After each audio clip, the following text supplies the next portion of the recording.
कभी सोचा है कि आपका एक छोटा सा भरोसा आपकी पूरी जिंदगी की कमाई को मिटा सकता है?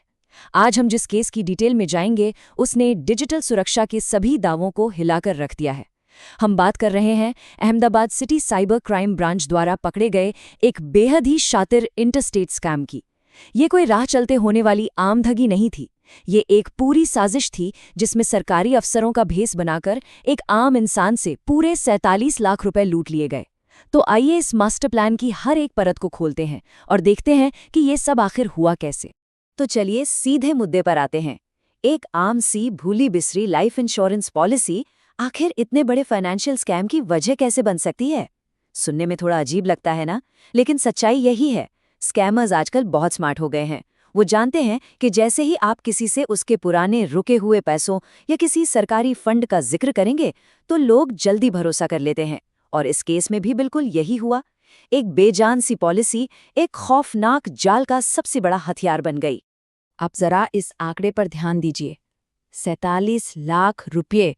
भाई, ये कोई छोटी मोटी रकम नहीं है। एक आम आदमी के लिए ये उसकी पूरी जिंदगी की पूंजी होती है। और इस स्कैम में एक अकेले व्यक्ति ने अपनी इतनी बड़ी सेविंग्स गंवा दी।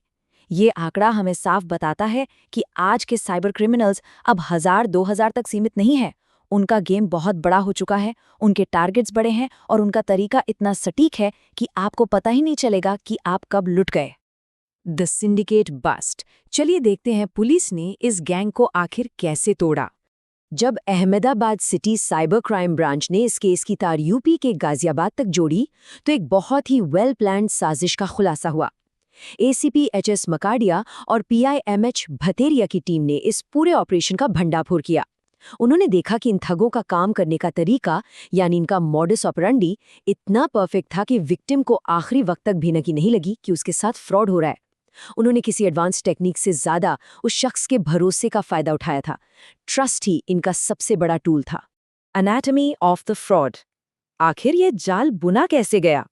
इस पूरे खेल को बेसिकली 3 हिस्सों में बांटा गया था। पहला स्टेप, द बेट। शिकार को लालच दिया गया कि उनकी एक पुरानी एलआईसी पॉलिसी के 10 लाख रुपए किसी गवर्नमेंट फंड में पेंडिंग है। अब 10 लाख का नाम सुनकर कौन खुश नहीं होगा। फिर आया दूसरा स्टेप, फॉर्ज्ड ट्रस्ट। व्हाट्सएप पर फर्जी सरकारी आईडीज और टेक्निकल डॉक्यूमेंट्स भेजे गए ताकि लगे कि हाँ भाई, ये तो सच में अफसर लोग हैं। और आखिरी तीसरे स्टेप में शुरू हुआ असली खेला, फाइनेंशियल ड्रेन। इंश्योरेंस का पैसा रिलीज करने के नाम पर कभी प्रोसेसिंग फी, कभी स्टैम्प ड्यूटी, तो कभी जीएसटी के बहाने विक्टिम से लगातार पैसे ऐंठे गए। अब जरा इनके नाम और असलियत का फर्क देखिए। एक तरफ मिनिस्ट्री ऑफ फाइनेंस के फर्जी अफसर मितेश कुमार और एनपीसीआई के सीनियर ऑफिसर जितेंद्र गोस्वामी बनकर बात की जा रही थी, और इनकी असलियत क्या थी? एक का 32 साल का सुमित कुमार कोहली, जो नोएडा के कॉल सेंटर्स में काम कर चुका एक फॉर्मर टेलीकॉलर था। दूसरा था 27 साल का आशु अग्रवाल, जो एक सिम कार्ड डिस्ट्रीब्यूटर था।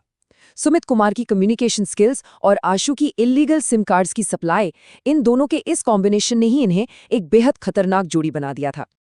द सिम कार्ड हाईजैक, ये इस स्कैम का सबसे शॉकिंग टर्निंग पॉइंट था। अब यहाँ सबसे हैरान करने वाली बात यह है कि फीस और टैक्सेस के नाम पर पैसे ऐंठने के अलावा इन धोखेबाजों ने विक्टिम को आईसीआईसीआई और एचडीएफसी में नए बैंक अकाउंट्स खोलने पर मजबूर किया। और हद तो तब हो गई जब उन्होंने विक्टिम से नया सिम कार्ड खरीदवाकर उसे दिल्ली कोरियर करने को कहा। आप खुद सोचिए, जैसे ही वो फिजिकल सिम उनके हाथ लगा, विक्टिम के बैंक अकाउंट्स पर उनका पूरा कंट्रोल हो गया। उन्हें ओटीपी मांगने की जरूरत ही नहीं थी। ओटीपी सीधे उनके फोन पर आ रहे थे और वो आराम से सारा पैसा साइफन ऑफ कर रहे थे।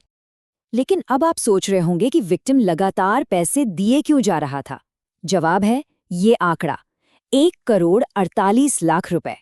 उन्होंने विक्टिम को सपना दिखाया था कि सारी फीस और टैक्सेस कटने के बाद उसको रिटर्न में पूरे 1.48 करोड़ रुपए मिलेंगे। इतनी बड़ी रकम के लालच में इंसान का लॉजिक कभी-कभी काम करना बंद कर देता है। विक्टिम एक के बाद एक ट्रांजैक्शंस करता गया, इस उम्मीद में कि बस अब अगला पेमेंट होते ही वो 1.5 करोड़ सीधे मेरे अकाउंट में आ जाएंगे। ट्रैकिंग द सस्पेक्ट्स, आखिर कानून के हाथ इन तक कैसे पहुंचे? अहमदाबाद पुलिस ने डिजिटल फुटप्रिंट्स और ह्यूमन इंटेलिजेंस का यूज करते हुए इन दोनों को यूपी के मोदीनगर से दबोचा। और यहाँ एक और डार्क रियलिटी सामने आई, ब्लैक मार्केट कम्युनिकेशंस। आशु अग्रवाल ने डिस्ट्रीब्यूटर होने का फायदा उठाया और दूसरे अनजान लोगों के नाम पर इशू किए गए क्लीन सिम कार्ड्स का यूज किया। ये सिम कार्ड्स ब्लैक मार्केट में मार्केट रेट से 10 गुना ज्यादा दाम पर बेचे जाते थे। क्यों? ताकि इन अपराधियों का कोई ट्रेस ना बचे। ये क्लियरली दिखाता है कि साइबर गैंग्स अब कानून से बचने के लिए कितने एडवांस हो चुके हैं। Critical public advisory. इस घटना से हमें क्या सीखना चाहिए? इस अरेस्ट के बाद अहमदाबाद साइबर क्राइम ब्रांच ने कुछ बहुत ही strict red flags point out किए हैं जो हम सबको पता होनी चाहिए। पहला, अगर कोई भूली पिसरी पॉलिसी पर अचानक से मैसिव रिटर्न देने का वादा करे तो अलर्ट हो जाइए। दूसरा, कोई भी सरकारी डिपार्टमेंट टैक्स या ड्यूटी का पैसा किसी पर्सनल बैंक ट्रांसफर के जरिए नहीं मांगता। और तीसरा, सबसे जरूरी, कभी भी किसी भी हाल में अपना फिजिकल सिम कार्ड किसी ऑफिशियल प्रोसेसिंग के नाम पर कुरियर मत कीजिए। एक बार आपका सिम गया, समझिए आपके बैंक अकाउंट की चाबी चली गई। तो इस सब को देखने के बाद एक बड़ा सवाल उठता है। जैसे जैसे ये स्कैम सिंडिकेट्स अपने तरीके और भी आधुनिक बना रहे हैं, हमारे सबसे बेसिक फिजिकल एसेट्स जैसे कि हमारा फ़ोन का सिम कार्ड इन डिजिटल मैनिपुलेटर्स से कितने सेफ हैं, खासकर तब जब वही सिम कार्ड हमारी पूरी डिजिटल लाइफ का सबसे बड़ा गेटवे हो। ये एक ऐसी बात है जिस पर हम सबको सोचना चाहिए। अपने आसपास ध्यान रखिए और सुरक्षित रहिए। इस विश्लेषण में हमारे साथ जुड़ने के लिए बहुत बहुत शुक्रिया।